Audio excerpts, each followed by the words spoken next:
Apologies for absence. Mrs. Borman, do we have any apologies? Thank you, Chair. There are no apologies this evening.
Item 4, Internal Audit Update. An update from the Council's internal auditors on progress delivering the annual audit plan. Mr. Billingham, do you have anything to add to this first report? Thank you, Chair. I'll take the papers as read, but I'll just give you a brief summary of each one. So we just have the 2 reports today. So our first report on page 13 is the progress report showing completion of the internal audit plan. So as you'll see, fieldwork's complete for the out-of-hours service and recruitment and retention audits. We await management responses to the draft out-of-hours report, and the draft report for recruitment and retention is to be issued this week. Fieldwork started in January for the bulk of the audits and is ongoing for trade waste, aids and adaptations, main financial systems, climate change, cybersecurity and the fraud risk assessment. Fieldwork for Section 106 will start in March, and we've agreed to do a review of project management to take the place of the GDPR audit, which has previously been deferred. I'll pause there and take questions on this report before I go on to the follow-up report.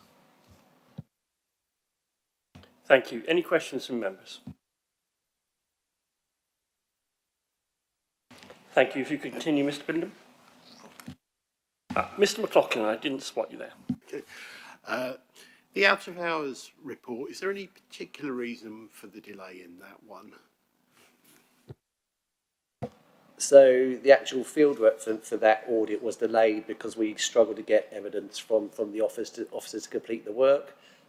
So we've now completed the fieldwork, and the draft report was issued, I think, 2 weeks ago, and we're still waiting for them to respond to the recommendations in their report before we issue it as final.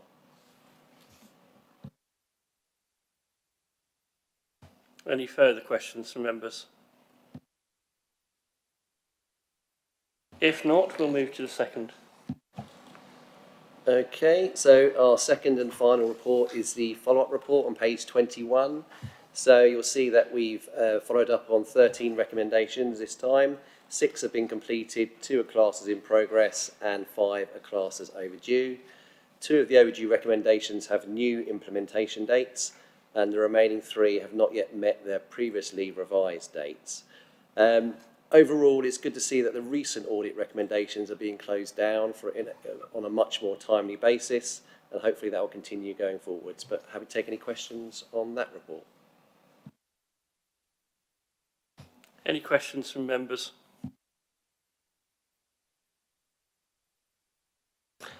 An observation from myself. I mean, there is good progress here. People are, taking care of some of these.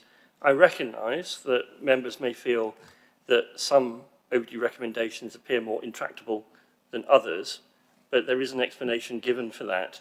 I'd like to reassure members that I lose no opportunity to harass officers in the nicest possible way to make sure that outstanding recommendations are dealt with promptly, because I know the importance that all members of this committee attach to having a decent and followed internal audit, and that's something I take very seriously. I'm pleased to see the progress. I'm sure Mr. Billingham will confirm that we have a robust discussion on things, and further progress will be made.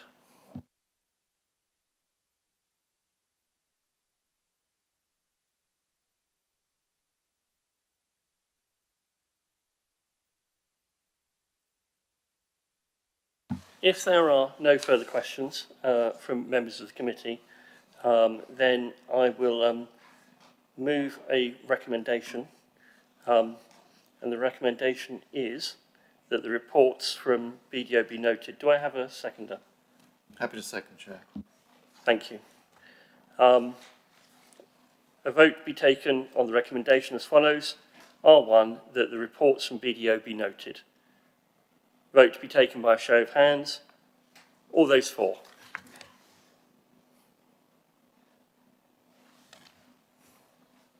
Thank you. The motion is carried.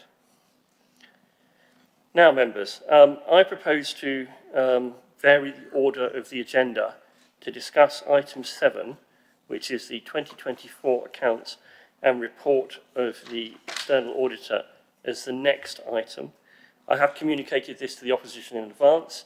They've indicated they're willing, and I've also raised it with members of my own side. I'm happy to move that. Do I have a seconder? I'll second, Chair. Is that agreed? Thank you. We will now go to item 7. So, item 7, 2024 accounts and report of the external auditor, page 3 of the supplementary agenda. Mrs. Jackson, it's all yours. Thank you, Chair, and thank you, members, for moving it forward in the agenda. I appreciate it. So this is our audit results report for the 24-25 financial statements, which are obviously also are kind of attached to this agenda item. I'll take the report as read, but to kind of pull out a couple of the key highlights. I think the main thing to say is that anyone who was in this committee this time last year, which I recognise a number of faces, we were in a very different position for Brentwood Borough Council. The financial statements were published very late, and we didn't undertake any audit work whatsoever in relation to the statement of accounts. And then we had a value for money in respect of that position.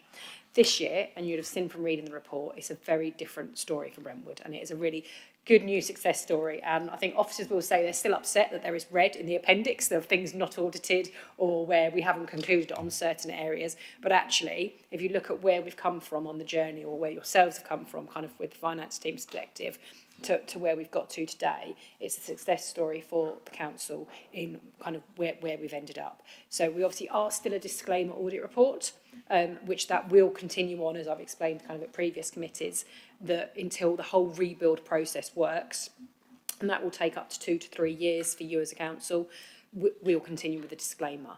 But the position that where we've moved from to, and where we'll get to, is a really promising position.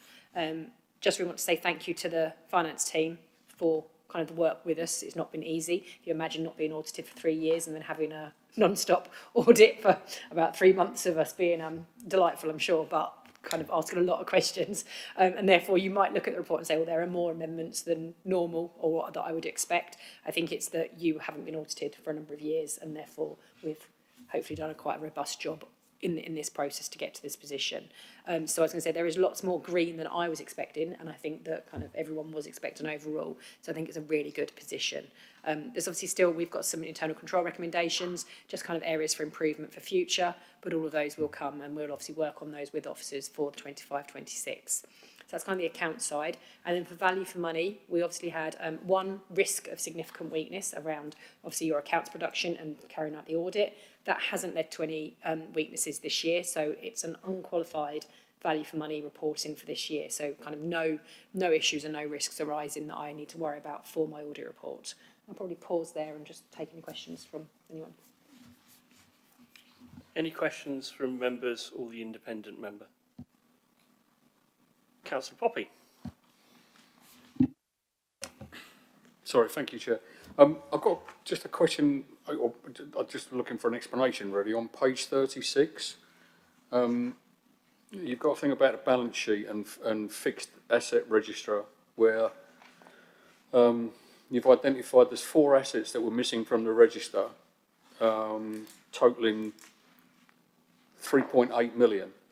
Just seems an enormously large number that assets are not on the register, and I just wondered why or what those assets are. I don't, sorry. Sorry. Through you, Chair. I'll let officers give you the detail potentially, but effectively we always do a reconciliation between what was your valuer's report, so the assets kind of sent by the property team, want of a better word, to the valuer. They then do their valuation work, send your report back to the council, then finance have their register. So we was waiting for a valuation. So, no, so the discrepancies arisen that the asset register, which is upheld by finance, had a different or missed 4 assets that were from, and these things happen. People update in different departments and don't necessarily triangulate, but I'll let officers potentially explain that more thoroughly. No. I agree with Liz. I think it's also a product of the accounts not being audited for 3 or 4 years. You've got two different data sets, actually for assets. There's at least 3 different data sets, yeah, that have drifted apart over the years. I can't remember the assets, but I can let you have those afterwards. Please, yeah, because that must be, for 3.8 million, that must be decent size. There's only 4, there must be decent size assets that we're not got on the register. Seems odd. So they're on the estates register, but they weren't on the finance register. And they were, but as I said, I can't remember the names of the assets, but they were, yeah. I'll forward them on afterwards.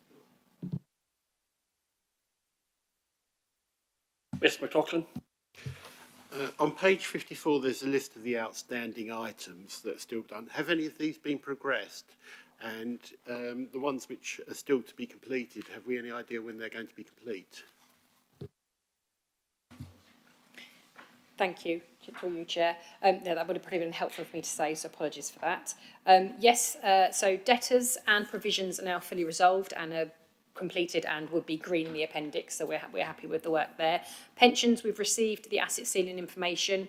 That has been worked through what we call EY pensions team, look at it as our actuaries internally, and they're happy with that. There is a finding arising that the council's just getting a revised IS 19 report, which is basically a revised pensions figures report, and that is something that's come out of Essex Pension Fund for a difference in the valuations there. It's a standard thing that happens every year because of the timing of level 3 investments. The pension fund has to produce accounts on estimated year-end investment valuations for certain investments, then they're concluded and updated later on. The revised IS 19 report we're just waiting for to ensure that there isn't any misstatement in the Brentwood Borough Council's accounts. But if it does come back in, that's an easy and sensible amendment that can be made without any kind of coming back to this committee. It will be a very small amendment. Payroll, I think we've decided to leave it as is because we have the expenditure testing completed, the starters and levers testing. Starters is complete, levers is in progress, but I think we'd need quite a lot more evidence for what we need, and therefore it isn't worth doing to get the assurance that we require. And I think that can be something we can work on in 25-26. PPE, the valuations in existence, we've got evaluation queries outstanding and existence we're just working through. Journals is again with us and we're working through it. And I think that's probably then just the closing procedures. So things have moved on and we're still in the progress of. I have no concern with meeting the end of February deadline for issuing your audit report. We'll hopefully do that next week or the week after, before the final week. So Chinnery. Thank you, Chair. So one of the recommendations is that we delegate the agreeing of any authorisation of the accounts to you. I just wanted to ask, are there any matters you think we should explicitly review as a committee, or should review before that point? I'm happy to support the delegation, but just wanted to know, is there anything you would like us as a committee to review? Thank you. Thank you, through you, Chair. No, I'm satisfied with the work that's in the outstanding list and kind of the verbal update I've just given, but there's nothing in there that would cause concern for the committee, for it to have to come back in full to the committee, that actually delegation to the chair and the section 151 sign off would be thing. But I'm not expecting any big or material amendments at this stage. Mr Dickinson, do you agree? Yes, Chair. Councillor Barrett. Thank you, Chair. In general, I think it's just to say generally very positive, and thank you for a report that's actually quite refreshing to have something that seems to be completed, potentially accurate and actually reassuring, which is a nice experience for us with the external audit in local government. So in general, just thank you for the progress that's been made. It's clear lots of effort has gone into this on all sides in making progress that's needed, and it's also semi-reassuring that the actions that are appearing are indications of why we need an audit, but in turn can be addressed quite quickly, and they're not, the real positive for me is they're not to an extent of us going, I grant a few £4 million worth of assets being missing from a finance list, but at least it was on the asset list. We didn't just suddenly realise, blimey, we own a town hall, which a few years ago wouldn't have looked out of place in an audit from Brentwood Borough Council. So that's very positive. So thank you to the officers, and in turn, I didn't mention the internal audit. Actually, I think it's a really positive thing to see these things moving on, actions being taken quickly and responded to positively, and it's hopefully a symptom of a positively reacting council to an audit seen as an opportunity, not a challenge. And actually, we can go home not fully panicking for a change, which is quite nice as well. Thank you. I'm always gratified to hear about that level of reassurance, and I strive to see it shared between all of the aisles on this council. Does anyone have any more observations they would like to meet, or comments or suggestions they would like to make? I am open to them. Mr Dickinson? It's just to publicly say thank you to the team, to Sam Wood and to Richard and all the finance, and it's a big collective from the council. So there's things we can work on, but I'm pleased with the current position. If there is nothing else from anyone else, let me add my own thanks to the team on both EY and Brentwood Borough Council for working at this. I attended a regional audit forum with my local government peers from across the Eastern region virtually recently. It was a long meeting, but the meeting was made all the easier by recognising the progress we had made in relation to this in comparison to councils of varied political hues.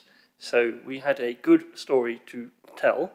I hope to continue to tell it, and I hope that this council will continue to make progress with EY in future years, and I'm grateful as ever for your support in so doing. I should mention that the draft and unaudited accounts were published on the council's website by the statutory deadline of the 30th of June 2025, in case anyone needs that reassurance. And if there's nothing further from anyone, I would like to move the recommendation. Do I have a seconder?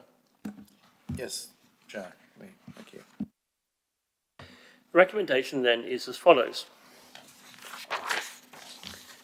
R1, that the committee delegates to the chair of the committee, in consultation with the Strategic Director for Resources, the authority to finalise the approval process for the statement of accounts, including agreeing any necessary further changes to the accounts once the auditor's work is complete.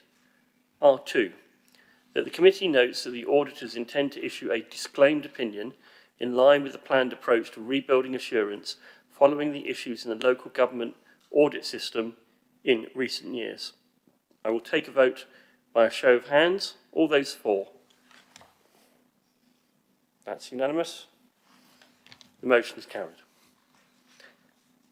Very well. Thank you very much. So we move now back to item 5, as it were, and that's the capital and investment strategy which you'll find on page 41 of your original agenda. So if you just want to find that. Now, this report sets out proposals for the Council's capital and treasury management arrangements for 26-27. Mr Dickinson, do you have anything to add to this report? Thank you, Chair. Just to add that it's been to Finance and Resource Committee last week. It has to come to Audit as well, so it's here for discussion. But I'm willing to take questions. Okay. Thank you. Any questions on the strategy? Councillor Chinnery, you were first. Thank you, Chair. I just had a very quick question about delegating to the Section 151 officer, maybe because I'm reasonably new to the committee. I just want to ask, what specific decisions can the Section 151 officer take under delegated authority in the capital strategy without returning to any members? And how are those decisions reported back to potentially this committee for assurance? Thank you. Mr Dickinson. It's fairly limited, but it's just changed if there's a need to change some of the strategy to match the different size of cash flows, or if there's a change in certain situations that require a fairly quick change. But this generally, the whole strategy would be followed generally and would be reported back at the next quarter.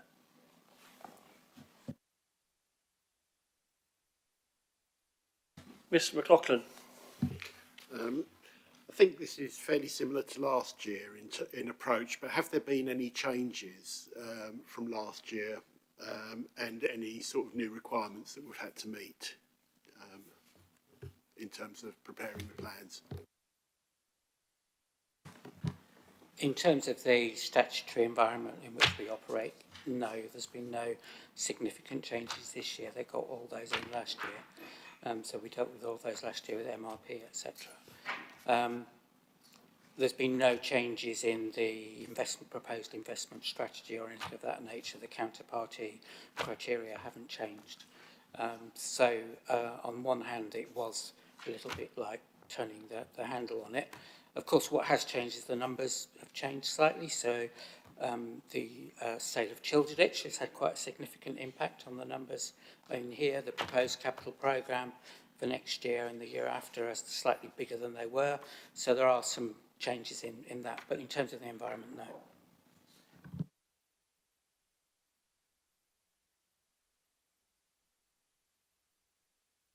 I have a query. Page 44, equality and diversity implications. We're many things, but we're not Basildon Borough Council. And much as Gavin Callaghan is well known to us all, I would hesitate for us to be described by Basildon in any way. So perhaps that should read Brentwood Borough Council.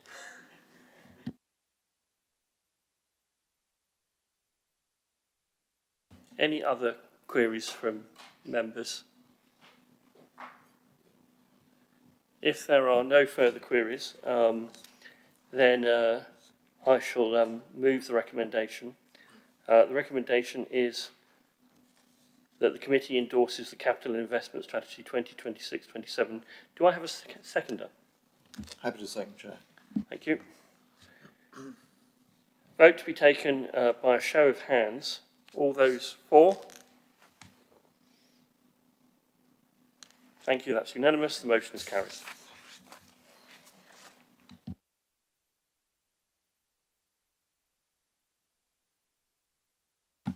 We move on to item 6. I hesitate to describe it as the main event of the evening, but it is the budget for 26-27 and the medium-term financial strategy for 2026-29, assurance on the approach to budget setting. You'll find this at page 111 on your papers. Now, the assurance report sets out for the Audit and Governance Committee how the 2026-27 budget and medium-term financial strategy, MTFS, 2026-29, have been prepared and governed. Mr Dickinson, do you have anything to add to the report? Thank you, Chair. No, but yeah, happy to take questions. I'll open the floor to questions from members and the independent member. Mr McLaughlin. I'll repeat the question I asked earlier, effectively, as have there been any regulatory changes that we've had to take account of, and are there any changes yet, that we've anew this year in terms of what we've done? And I do appreciate, as you say, some of the assumption numbers have changed, but basically, is it close on a roll forward? So there are quite a few changes as far as the way funding goes. So that's and that's reported quite extensively in the main report and F&R. And that did impact some of the engagement. We were all rearing to go in early December, and then there was quite a lot of uncertainty around exactly what the funding would be, and ultimately it was a bit worse than we thought. So that's changed. And then inflation has been moving around a little bit. So we've got an inflation target of 2.5 for next year, and then 2% for the following 2 years. But inflation is meant to drop off, but it's quite a strange economic background there. And then some of the changes that have come in from fairer funding and especially around the business rates reset, that's taken a bit of time just to process. And so we've been quite prudent on the assumptions, and so there should be a little bit of an improvement there. Yeah, I don't think there's anything else. No.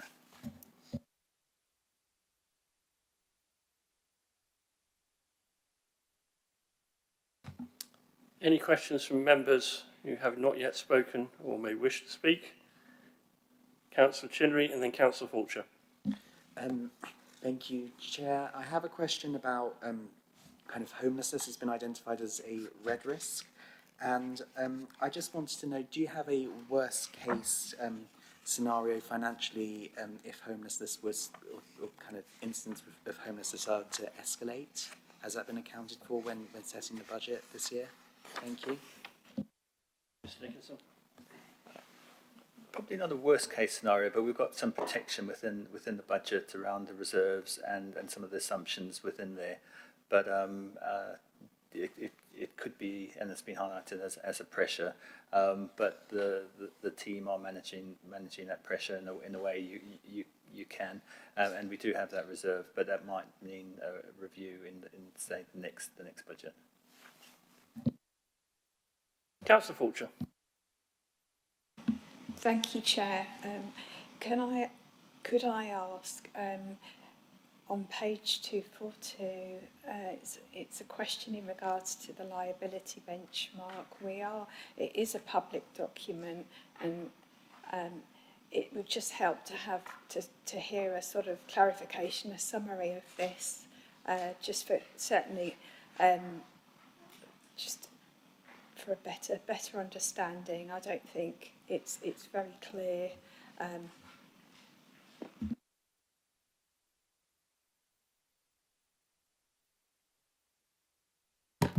Through the Chair, I agree.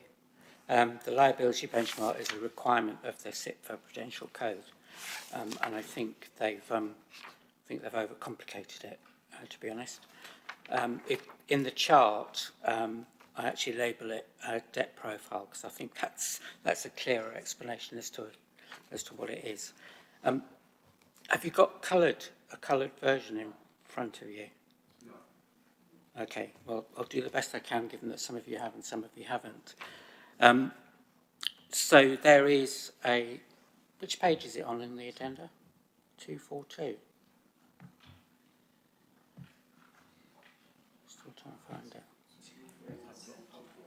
So it's in there twice, really. And yeah, it's under capital investment. I was expecting it under the other one, but here we are. Okay, so for those of you who have a colour version, there's a green line. It's on page 243.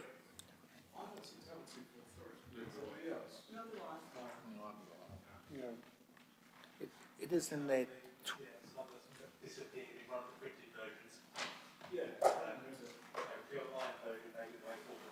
Yeah, sorry. It's,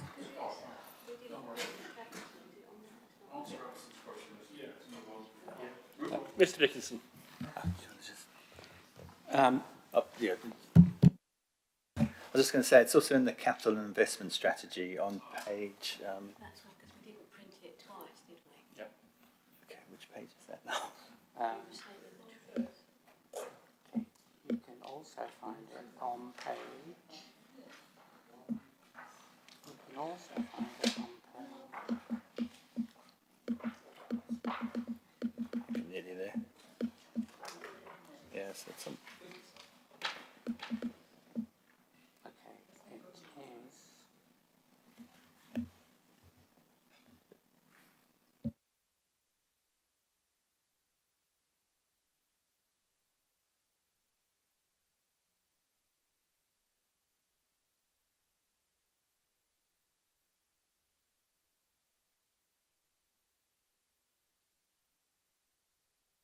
Sorry. There's a green line. There's a green line which ends up being the top line. Yeah. That is the council's capital financing requirement. And that's a measure of how much of the council's past, current and forecast capital spending is not yet being charged to revenue. And therefore it needs to be funded by borrowing over the longer term. Yeah, so that's the green line. And then the line that becomes the next line down, which is actually red, the red line, which is the next line down eventually, that's the gross loans requirement. So that's our forecast of how much borrowing, actual borrowing, we think the council will undertake over those years. And the gap between those two lines, which is shaded, yeah, that represents the use of internal cash resources to fund capital expenditure. So we have internal cash resources because we have reserves, etc., etc. So we're using those cash resources rather than going out to borrow, yeah, because that's a more efficient use of those resources. In the longer term, we may need to go out to borrow, yeah, as and when those resources are used, but for the time being, it's more efficient to use internal cash resources rather than go out and borrow. So then there's the line below, ignore the dotted line for a minute. The line below that is just our current debt portfolio. Yeah, so that's the current debt portfolio that the council has over those years, showing how it's declining. So the gap between that line and the red line represents the borrowing that the council anticipates having to undertake over the next few years. The dotted yellow line, I think, is the one that's probably unnecessary and makes it slightly more complicated. That is the net loans requirement. And so that is, how much borrowing do I think I'm going to undertake over the next few years, less the level of investments that I've got, yeah? And you might say, well, if you're going to borrow, why have you got investments? Yeah, there are all sorts of reasons why that may be the case. And the most significant reason in this chart is the sale of Childerditch, which I'll come back to in a minute. But you can see over time that dotted yellow line comes closer and closer to the red line. Yes, so there's less cash available or potentially available. Now, all of this is distorted because of the sale of Childerditch. So you'll see in the 24-25 and 25-26, these lines are crossing, yeah? And they're crossing because we sold Childerditch, got 80 million quid or something of that nature, just over that, 80 million pounds. And then the CFR was reduced because we'd sold Childerditch, yeah? So we didn't have this capital financing requirement anymore. But that's not a cash transaction. Yeah, we've still got the cash floating around. And then on top of that, we've got the borrowing. We didn't repay the borrowing, we still had the borrowing. So we were technically what was in those segments is called over-borrowed. Yeah, we'd taken out borrowing to fund Childerditch. We sold Childerditch and we had this wodge of cash. Yeah. What we did in May 25 is we redeemed some loans early. Yeah, and that reduced the level of loans. Yeah, reduced some loans early. And then the rest of that cash from Childerditch will be used up over the next few years. As current loans mature, we've got the cash so we don't need to replace them. Yeah, and as capital expenditure is incurred, so for example, the capital expenditure on I was going to say Basildon, which would upset the chair, right? On the Brentwood Centre, on the Brentwood Centre will consume a chunk of that cash. So gradually, that's why you can see the yellow line. So it all gets back into the pattern that you would expect it to be. You'd expect your actual loans that you forecast to take out to be just below your gross loans requirement because you're using internal cash, and you would expect to see a reasonable gap between, as your current portfolio runs off and your gross loans requirement. That tells you what you need to borrow in the future. I hope that makes sense. Thank you.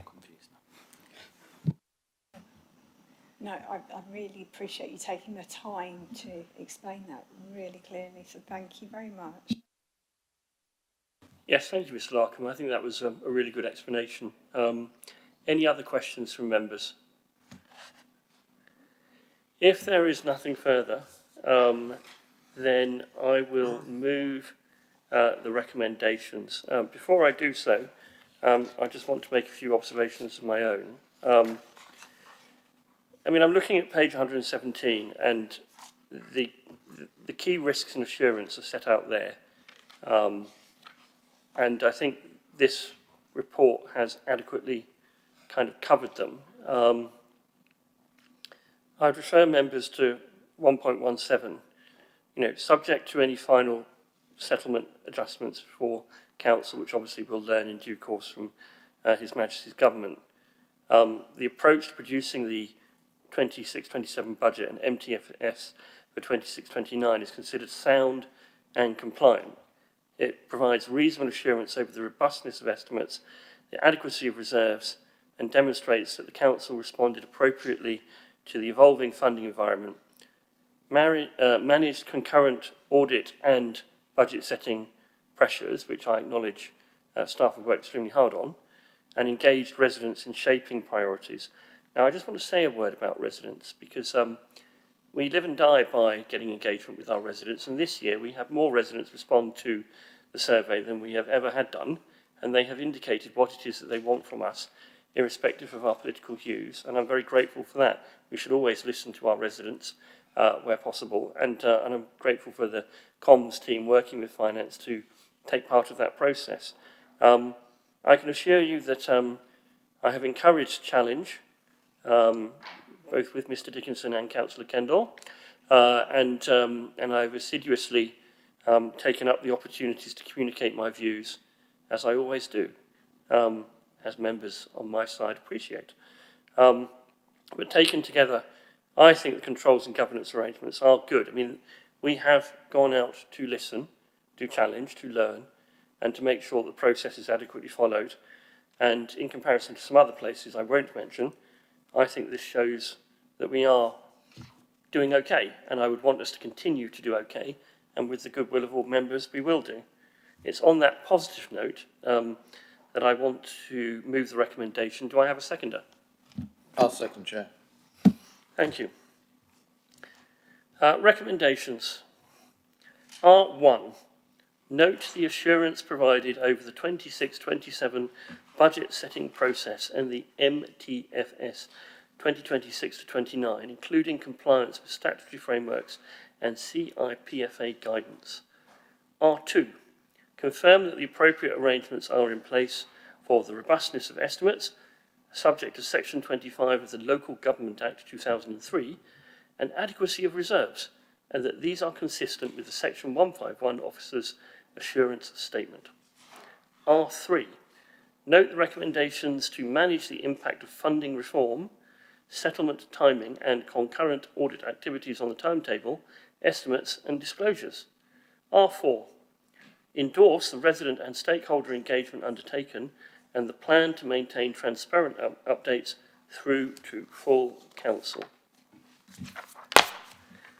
A vote to be taken by show of hands. All those for? That's unanimous. The motion is carried. Thank you, members. We're making great progress. Item 8. committee work programme. This is at page 381 of the main agenda. The report sets out the work programme for the committee for the municipal year 2025-26. Mr Dickinson, do you have anything to add? No, Chair. I mean, I discussed with the opposition the idea to split the meetings, which I'm pleased to say they assented to. We have made great progress on today's things, which I'm grateful to all members for. We will have further work to do, but it is good work and work that's worth spending time on. There will be a mixture of items that come before the committee next time round, including policies which I know are important to members, and I want to give those full and appropriate discussion. Similarly, with members' training, obviously I'm conscious that we want to have the right kind of training package for members, both optional and mandatory. And given that we now know that we have elections to this council in May, it is possible that there may be new members before us at that time, or alternatively, we may all be returned safely in our berths should the time come. The future will tell. But having good training on board, including for the mandatory items, I think is really important to ensure that members have reassurance on it. I just want to reassure all members that when I look at member training, I'm looking at the whole council. I'm not just looking at the joint administration, although it is the joint administration's policy that comes forward. And I listen earnestly to members on all sides about what they think is appropriate, and where possible, we can agree it. And I would not seek to impose any training on members which is not necessarily mandatory, so that they would have the option to choose training. Whether they choose not to take it up, that's up to them. But there will be a work-through proposal on members' training, along with the other items, and hopefully we can make some good progress on that for the next meeting, which will be on the 16th of March, I think. Thank you, Mrs. Gorman. Any questions? If there are no further questions, then I will move the recommendation. Do I have a seconder, Councillor Sankey? More than happy to recommend, Chair. Thank you. I'm tempted to read this next bit out really slowly, but I can't, in all conscience, do it. So, recommendation that the committee notes its current work programme is set out as Appendix A. All those in favour? That's unanimous. That concludes our business for this evening. Thank you very much for your attendance. The time is 7:45. Thank you.